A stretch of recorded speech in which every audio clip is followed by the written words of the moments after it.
मी वर्षा fashion या YouTube चॅनलमध्ये तुमचं अगदी मनापासून स्वागत करते। तर मैत्रिणींनो, आजच्या व्हिडिओमध्ये आपण बघणार आहोत शॉपिंग बॅग किंवा आठवडी बाजार किंवा किराणा सामान वगैरे आणण्यासाठी एकदम मजबूत दणकट आणि टाकाऊपासून टिकाऊ आजची आयडिया तुमच्यासाठी नक्कीच युजफुल ठरणार आहे, आवडणार आहे आणि अगदी सोप्या पद्धतीने मी याची कटिंग आणि स्टिचिंग दाखवणार आहे।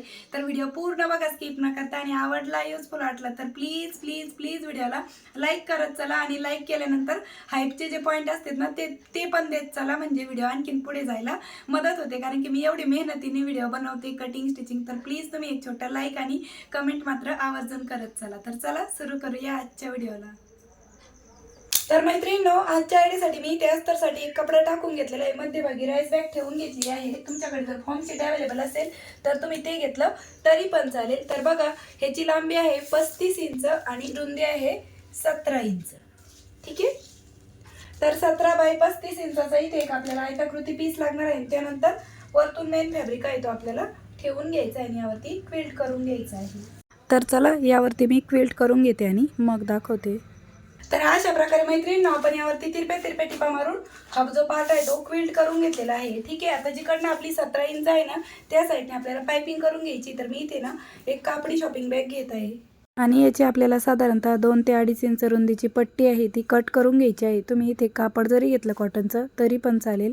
ठीक आहे, या पद्धतीने ही जी पट्टी आहे ती कट करून घेतली आणि जिकडनं 17 इंच आहे त्या साईडने आपल्याला अशी ही स्टिच करायची आहे। तर अशा प्रकारे मैत्रिणींनो, मी इकडच्या साईडने ना पायपिंग आहे ती करून घेतलेली आहे, म्हणजे या पट्टीने दाबटीप देऊन घेतलेली आहे। आता त्यानंतर आपल्याला हा जो पार्ट आहे तो या पद्धतीने लांबीनुसार एक फोल्ड करून घ्यायचा आहे।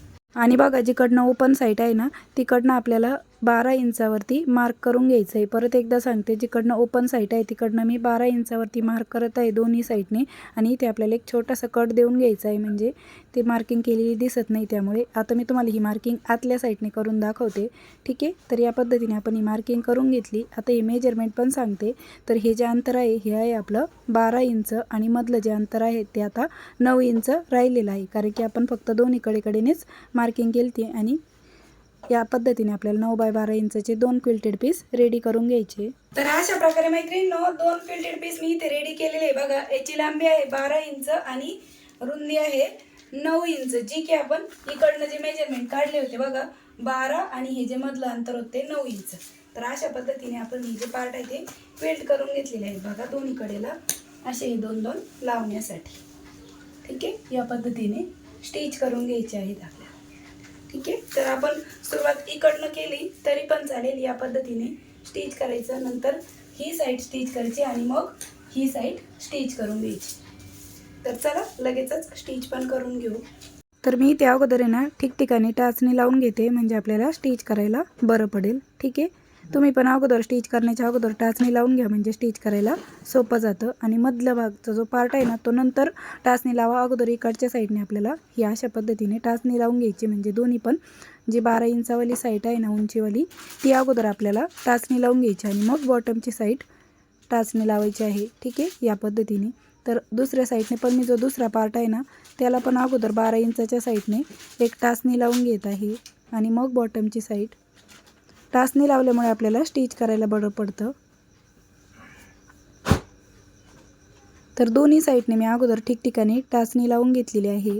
ठीक आहे, आणि इकडनं बॉटमच्या साईडने पण अशा पद्धतीने टाचणी लावून घेतलेली आहे। तर चला आता हे स्टिच कसं करायचं ना ते पण तुम्हाला शिलाई मशीनवरती अगदी व्यवस्थित दाखवते। ठीक आहे, तर बघा, इकडच्या साईडने आपल्याला अगोदर स्टिच करायला सुरुवात करायचं आहे, जिकडनं आपली उंचीची साईड होती 12 इंचावाली त्या साईडने। ठीक आहे, आणि इकडनं थोडासा पार्ट आपल्याला अर्धा इंच ओपन ठेवायचा आहे बॉटमच्या साईडने, आणि परत आपल्याला ही उंचीची साईड आहे ती स्टिच करून घ्यायची आहे आणि मग बॉटमची साईड स्टिच करायची। लक्षात ठेवा, अगोदर मी दोन्ही कडा स्टिच केल्या आणि नंतर बॉटमची जी साईड होती ना 9 इंचावाली ती स्टिच करून घेतलेली आहे, आणि तुम्ही पण ह्याच पद्धतीने स्टिच करून घ्या। आता यावरती मी परत डबल टिप पण देऊन घेते। ठीक आहे, आणि जसं इकडचा पार्ट स्टिच केला ना सेम त्याच पद्धतीने आपल्याला दुसरा पण पार्ट आहे तो स्टिच करून घ्यायचा आहे, आणि हा पण मी स्टिच करून दाखवत आहे। अगदी साध्या आणि सोप्या पद्धतीने दाखवत आहे मैत्रिणींनो। तुम्हाला माझी शिकवण्याची सांगण्याची पद्धत आवडत असेल तर प्लीज व्हिडिओला एक छोटंसं लाईक करा, शेअर करा आणि तुमची कमेंट पण मला आवर्जून करा। तर ह्या साईडने पण अगोदर दोन्ही उंचीच्या साईड स्टिच करून घेतल्या 12 इंचावाल्या। आता त्यानंतर आपल्याला ही बॉटमची साईड आहे ती स्टिच करून घ्यायची आहे। आणि अगदी सोपी पद्धत आहे, तुम्ही नक्की ट्राय करून बघू शकता। तर अशा पद्धतीने दोन्ही साईडचा पार्ट आहे तो आपला स्टिच करून झाले। आता यावरती मी डबल टिप पण देऊन घेते। तर दोन्ही साईड स्टिच करून झाल्याच्या नंतर मैत्रिणींनो, आता आपल्याला ही बॅग आहे ती राईट साईडला टर्न करून घ्यायची आहे।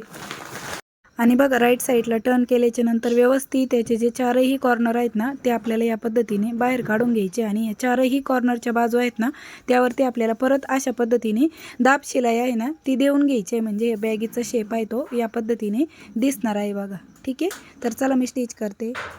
तर अशा प्रकारे मैत्रिणींनो, मी इकडनं पण वरच्या साईडने अशी दाब शिलाई सारखी देऊन घेतलेली आहे, म्हणजे बघा किती सुंदर अशी आपली आतून बाहेरून अगदी प्रॉपर आणि फिनिशिंग सहित ही जी बॅग आहे ना ती स्टिच झाली आहे। म्हणजे कुठूनही आपला थ्रेड निघणारा पार्ट आहे तो दिसत नाही, आतल्या साईडने पण नाही आणि बाहेरच्या साईडने पण नाही, अगदी प्रॉपर आणि फिनिशिंग सहित आपली ही जी स्टिचिंग आहे ती झालेली आहे। आता यानंतर आपल्याला इथे बेल्ट अटॅच करून घ्यायचे आहे। तर बेल्टसाठी बघा, तर बेल्टची लांबी मी इथे घेतलेली आहे 15 इंच, तुम्ही 16-17 कितीही घेऊ शकता तुमच्या अकॉर्डिंग। आणि रुंदी 1 इंच घेतलेली आहे। हे कापड पण 4 ते 4.5 इंच रुंदीचं घ्या। आणि अशा पद्धतीने आपल्याला हे दोनही बेल्ट आहेत ते स्टिच करून घ्यायचे।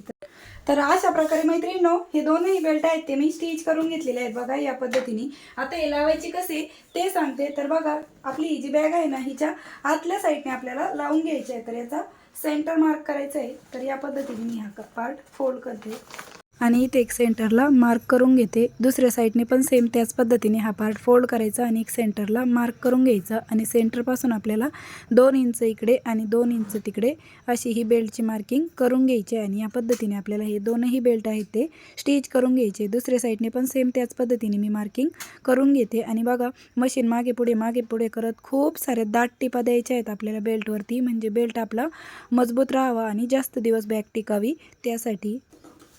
तर अशा प्रकारे मैत्रिणींनो, हे दोनही बेल्ट आहेत ते आपण स्टिच करून घेतलेले आहे। वरच्या साईडने पण बघा अगदी दाट टिपा मी याच्यावरती देऊन घेतलेले आहे, म्हणजे अगदी प्रॉपर आणि फिनिशिंग सहित आपले बेल्ट आहेत ते स्टिच झालेले आहेत। आणि खूप मोठ्या साईजची आपली जी पिशवी प्रकार आहे ती शिवून तयार झालेली आहे। तुम्ही हिचा आठवडी बाजार म्हणून वापर करू शकता, किराणा सामान वगैरे आणण्यासाठी पण वापर करू शकता। आता हिचं शिवून तयार माप किती रेडी राहिलं तर बघा, 16 इंचची लांबी आहे आणि उंची आहे 12 इंच, 12 बाय 16 इंच। आणि साईड आहे 8 इंचची साईड आहे आणि बॉटम पण मग 8 इंचाचा आहे।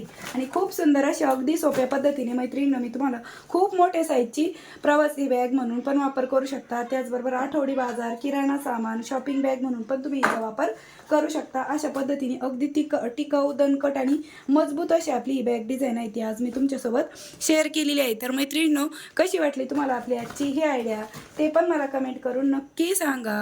व्हिडिओ युजफुल वाटला असेल, आवडला असेल तर प्लीज व्हिडिओला जाता लाईक करा, शेअर करा आणि असेच नवीन युजफुल आणि युनिक व्हिडिओ बघण्यासाठी आपल्या वर्षा फॅशन चॅनलला नक्की सबस्क्राईब करा। तर भेटूया पुन्हा नेक्स्ट व्हिडिओमध्ये, तोपर्यंत bye bye, thanks for watching. Shri Swami Samarth, जय जिजाऊ, जय शिवराय, बाय बाय।